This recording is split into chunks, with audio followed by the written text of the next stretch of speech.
हरे कृष्णा। आज के कार्यक्रम में आप सभी का हार्दिक स्वागत है। आज हमारे वक्ता है श्रीमान वृंदा नाथ प्रभु जी। प्रभु जी का जन्म भारत में पंजाब के एक धार्मिक हिंदू परिवार में हुआ। बचपन से ही उन्हें रामायण पढ़ने और सुनने के प्रति अत्यंत ही आकर्षण था। प्रभु जी ने मैकेनिकल इंजीनियरिंग का अध्ययन करने के पश्चात सन 2005 में यूएसए में बायो मैकेनिकल इंजीनियरिंग में पीएचडी की और जनरल मोटर्स के लिए safety performance integration and research engineer के रूप में कार्य किया। वेन स्टेट यूनिवर्सिटी में पीएचडी के दौरान परिसर में भक्तों से उनका परिचय हुआ। पश्चात वे नियमित रूप से उनसे मिलने जाने लगे। सन 2013 में इस्कॉन के संस्थापक आचार्य भक्तिवेदांत स्वामी श्रील प्रभुपाद के प्रिय शिष्य परम पूज्य गोपाल कृष्ण गोस्वामी महाराज से उन्होंने हरि नाम दीक्षा और सन 2017 में ब्राह्मण दीक्षा प्राप्त की। वर्तमान में वे अपने परिवार के साथ यूएसए में रहते हुए भगवत भक्ति का अभ्यास कर रहे हैं। वह नियमित रूप से स्थानीय उपनगरों में भक्ति वृक्ष व नाम हट्ट कार्यक्रम और महोत्सवों के आयोजनों के माध्यम से वहां के निवासियों के साथ कृष्ण भावनामृत को साझा कर रहे हैं। साथ ही साथ प्रभु जी नियमित रूप से इस्कॉन डेट्रॉयट और इस्कॉन फार्मिंगटन हिल मंदिरों में विभिन्न प्रकार की सेवाओं में संलग्न रहते हैं। तो आइए श्रवण करते हैं श्रीमान वृंदा नाथ प्रभु जी के मुखारविंद से। धन्यवाद। हरे कृष्णा। करारविंदेन पदारविंदम मुखारविंदे विनिवेशयन्तं वटस्य पत्रस्य पुटे शयनं बालं मुकुन्दं मनसा स्मरामि। श्रीकृष्ण गोविंद हरे मुरारी, हे नाथ नारायण वासुदेवा। जिह्वे पिबस्य मरुत्मे तदेव गोविंद दामोदर माधवेति। देवदेव जगन्नाथ प्रपन्नार्ति विनाशना, त्राहि मां पुंडरीकाक्ष पतितं भवसागरे।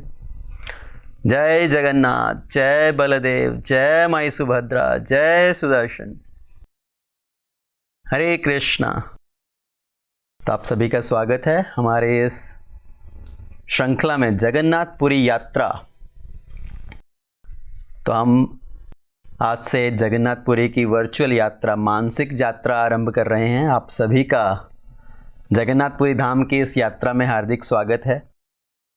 तो आप में से कितने लोग जगन्नाथपुरी धाम की यात्रा कर चुके हैं? अगर नहीं तो ये अवसर है हमारे साथ जगन्नाथपुरी धाम की यात्रा करने का, अपने घर पर बैठे बैठे भगवान के लीलाओं का श्रवण करने का, भगवान की जो लीला स्थली है उनका श्रवण करने का। तो अपने कानों के माध्यम से, श्रवण के माध्यम से इस जगन्नाथपुरी धाम की यात्रा पर चलिए हमारे साथ।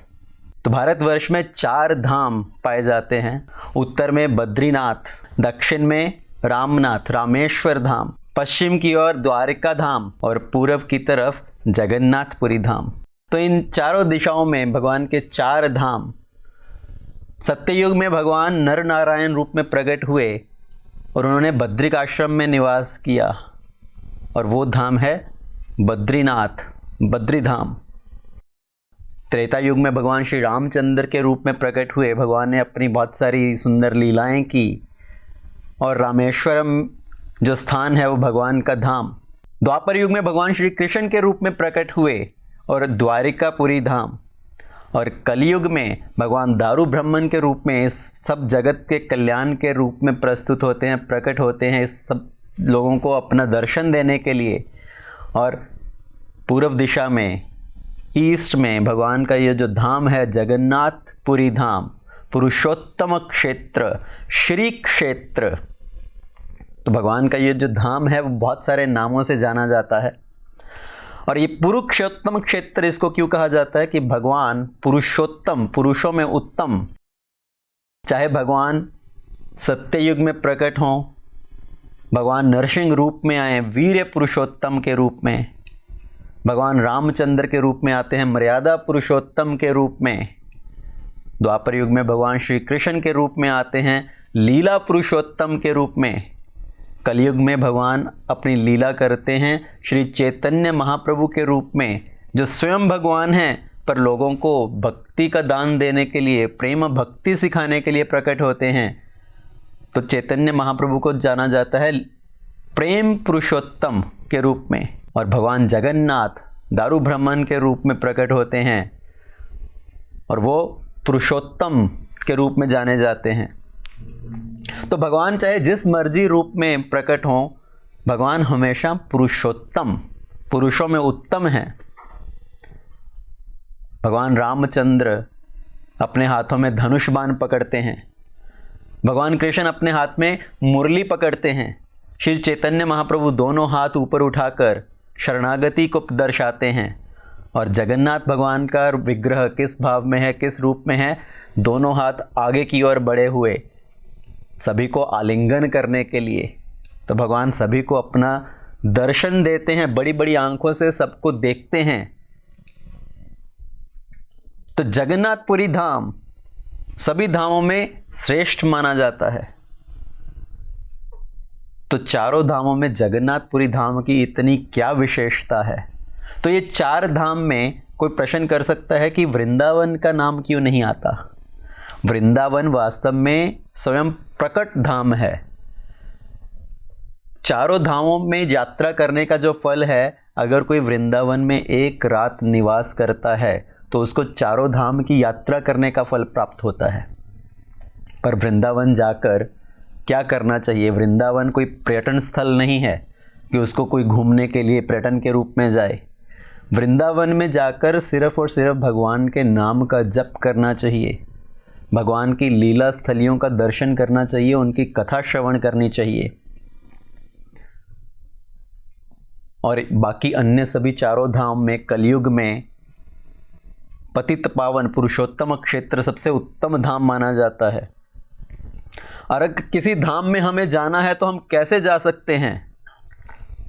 आप हवाई जहाज़ की टिकट लेकर, रेल यात्रा करके, किसी टैक्सी में, कार में, रिक्शा में आप धाम पहुंच सकते हो। पर धाम का दर्शन करने के लिए क्या योग्यता चाहिए?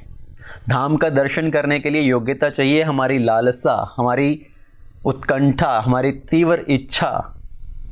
उसके द्वारा ही सिर्फ हम भगवान के धाम का दर्शन कर सकते हैं, भगवान की लीलाओं को श्रवण करने से। तो जगन्नाथपुरी धाम, उसका महात्म्य क्या है? उसकी इतनी महिमा क्यों है? जगन्नाथपुरी धाम को पुरुषोत्तम क्षेत्र के नाम से जाना जाता है, श्री क्षेत्र के नाम से भी जाना जाता है। तो जगन्नाथपुरी उड़ीसा में जो ये स्थान है, ये 10 योजन में फैला हुआ है। 10 योजन, 1 योजन 8 किलोमीटर, तो 80 किलोमीटर, लगभग 130 किलोमीटर का जो क्षेत्र है, उसमें जगन्नाथपुरी, भुवनेश्वर, जाजपुर और कोणार्क, ये जो 4 स्थान है, ये मिलकर पूरा क्षेत्र पुरुषोत्तम क्षेत्र या श्री क्षेत्र कहलाता है। और जो जगन्नाथपुरी है वो शंख क्षेत्र कहलाता है, जो भुवनेश्वर है वो चक्र क्षेत्र कहलाता है, जो जाजपुर है वो गदा क्षेत्र कहलाता है, और जो कोणार्क है वो पद्म क्षेत्र कहलाता है। जैसे भगवान विष्णु के 4 हाथों में ये 4 चीज़ें धारण रहती हैं, शंख, चक्र, गदा और पद्म। तो जो पुरी है वो शंख क्षेत्र के नाम से भी जाना जाता है। और ये जो शंख क्षेत्र इसका 2/3 भाग वास्तव में समुद्र के अंदर है और सिर्फ 1/3 भाग जो है वो भूमंडल पर है। और इस शंख क्षेत्र की या पूरे जगन्नाथ क्षेत्र की, पुरुषोत्तम क्षेत्र की क्या महिमा है, बहुत सारे शास्त्रों में इसकी महिमा का वर्णन किया गया है। नारद पुराण, ब्रह्म पुराण, अग्नि पुराण और स्कंद पुराण में विशेष रूप से पुरुषोत्तम क्षेत्र की महिमा का वर्णन किया गया है। तो कथा आती है कि जैमिनी ऋषि सभी ऋषि मुनियों के साथ वार्तालाप कर रहे हैं और ऋषि मुनियों ने जैमिनी ऋषि से प्रश्न किया कि इस भूमंडल पर सबसे उत्तम क्षेत्र, सबसे उत्तम तीर्थ कौन सा है।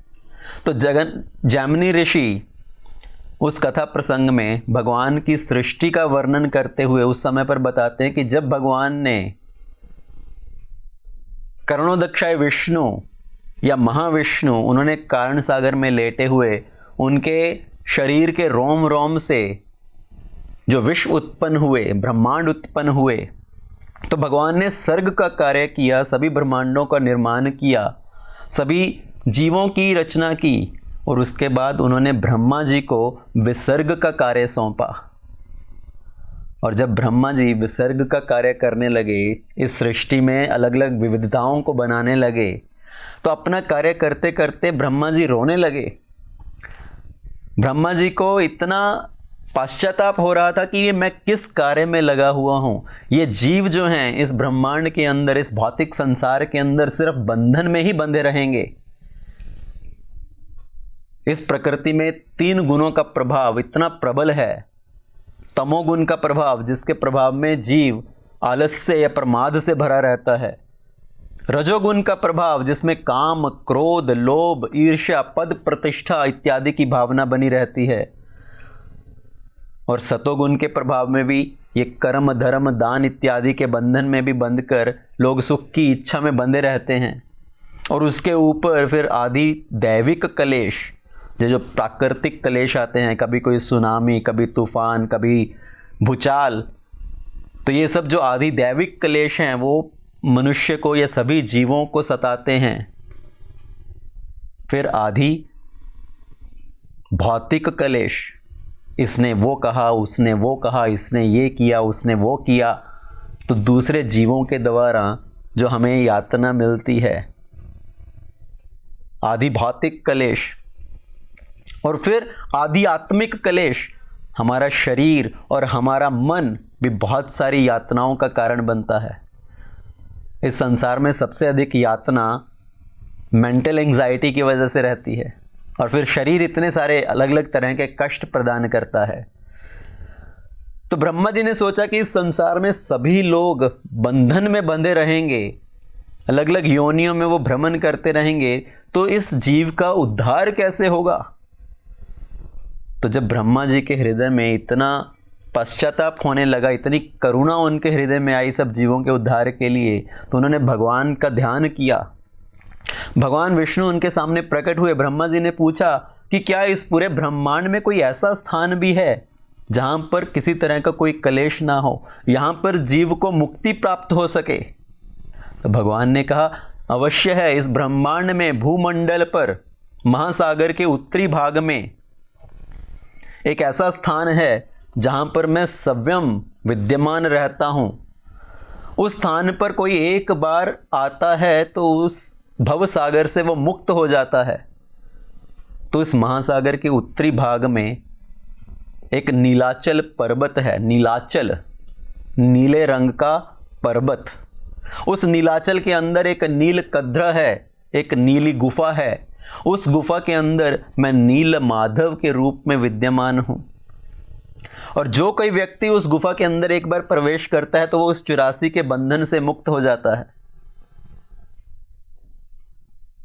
तो ब्रह्मा जी ने जब भगवान से उस जगह का वर्णन सुना तो ब्रह्मा जी ने इस सृष्टि की जल्दी से रचना की और भागे भागे गए उस स्थान पर, उस स्थान का दर्शन करने के लिए।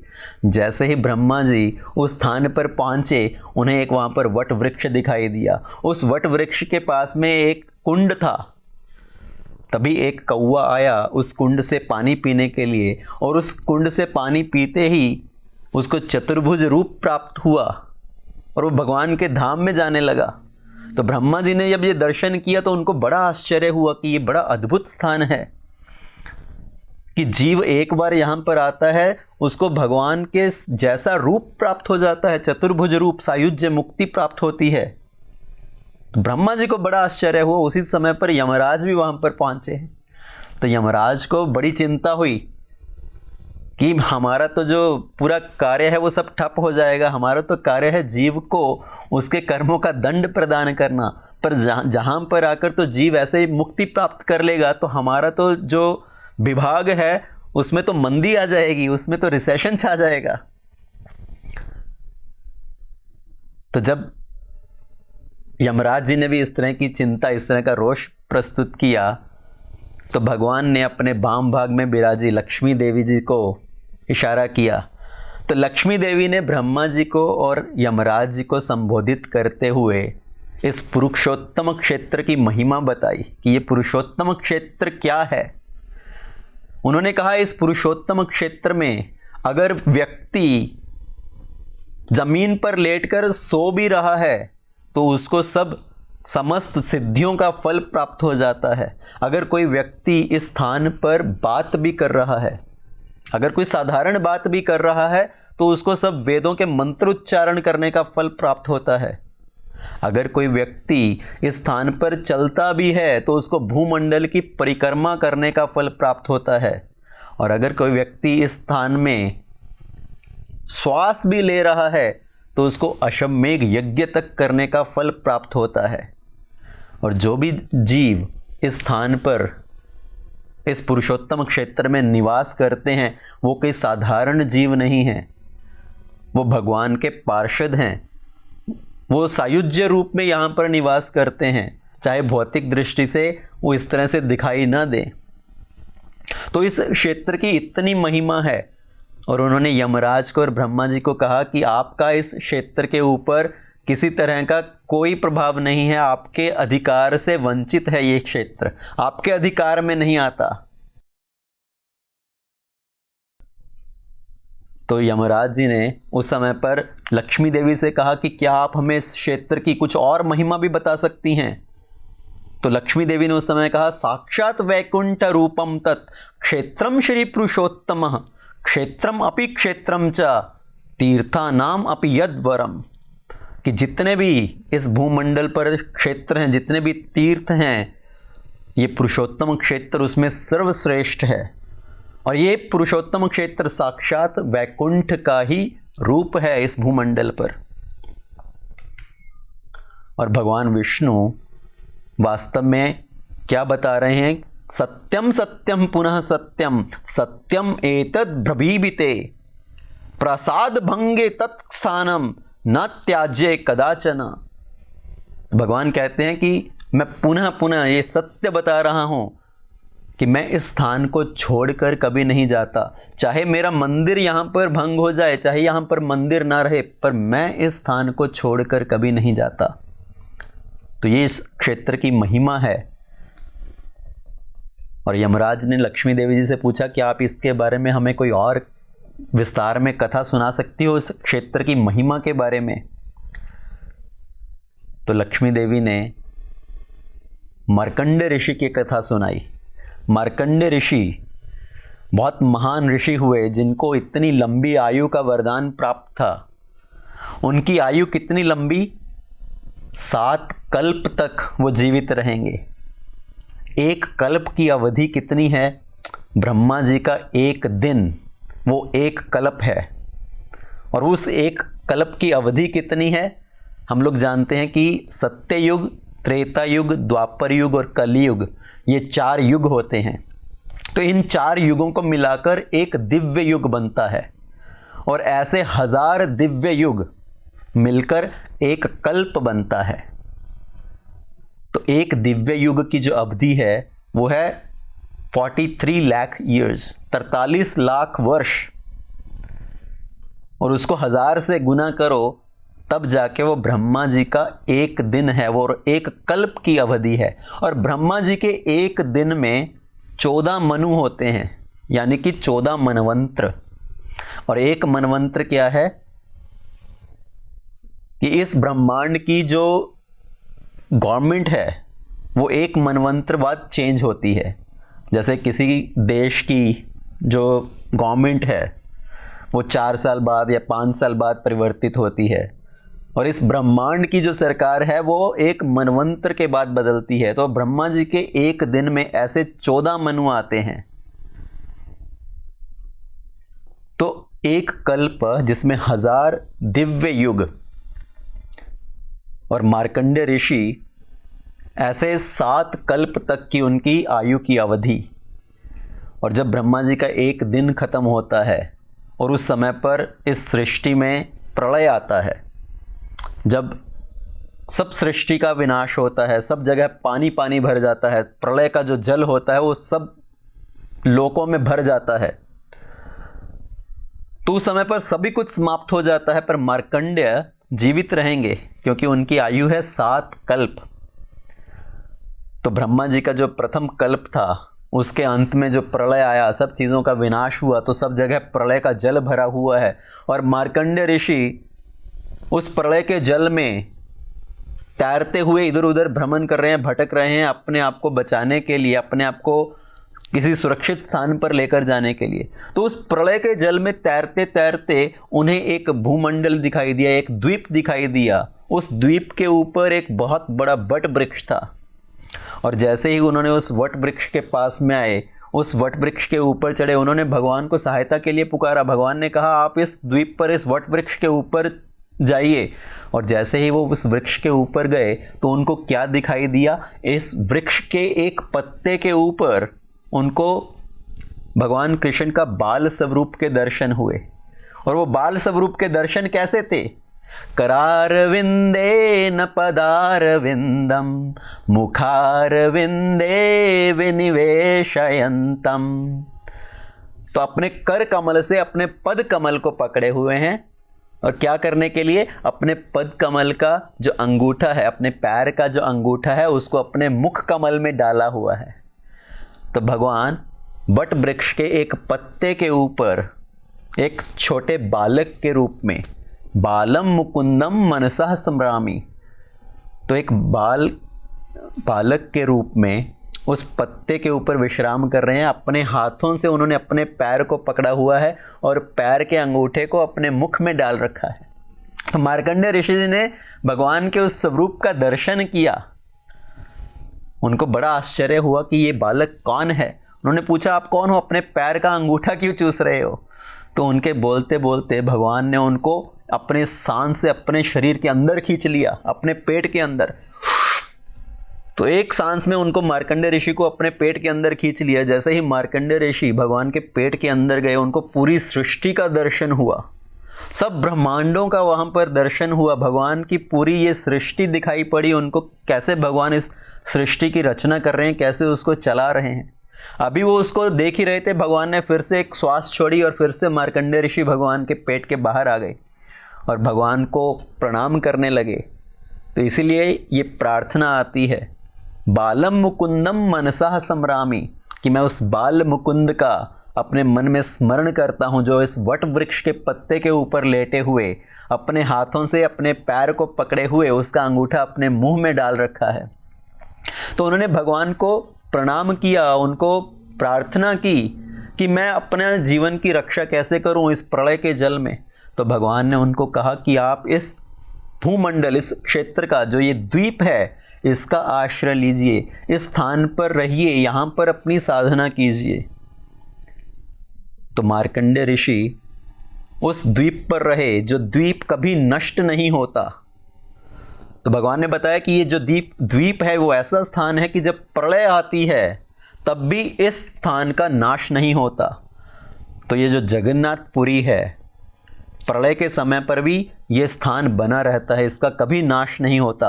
और मार्कंडेय ऋषि जी ने उस स्थान पर निवास किया, उस स्थान का शरण ग्रहण किया और उस द्वीप के ऊपर एक कुंड है जहां पर रहकर मार्कंडेय ऋषि जी ने अपनी तपस्या की। उसको बोलते हैं मार्कंडेय सरोवर, जो अभी भी वहां पर है। तो लक्ष्मी देवी जी ने इस तरह से ब्रह्मा जी को और यमराज जी को इस क्षेत्र की महिमा सुनाई। उन्होंने कहा कि ये क्षेत्र आपके अधिकार से दूर है, आपका अभी यहाँ पर कुछ कार्य नहीं है, पर जब समय आएगा, उचित समय पर आएगा, तो आप इंद्रद्युम्न महाराज की सहायता कीजिए। तो इस तरह से कहकर लक्ष्मी जी वापस अपने स्थान पर उनकी दृष्टि से ओझल हो गई। और इस स्थान की महिमा इतनी अधिक है कि इस मंदिर के अंदर, इस स्थान के अंदर जो कोई जाता है, सिर्फ जाना तो दूर, अगर एक बार कोई संकल्प करता है कि मुझे पुरुषोत्तम क्षेत्र जाना है, मुझे जगन्नाथपुरी की यात्रा करनी है, और वो किसी कार्यवश, किसी कारणवश उस पुरुषोत्तम क्षेत्र में ना जा पाए और उसके प्राण भी छूट जाएं, पर सिर्फ इतना संकल्प करने मात्र से कि मुझे पुरुषोत्तम क्षेत्र की यात्रा करनी है, इससे भी उसको उसका फल प्राप्त होता है। श्री पुरुषोत्तम क्षेत्र की जय, जगन्नाथपुरी धाम की जय।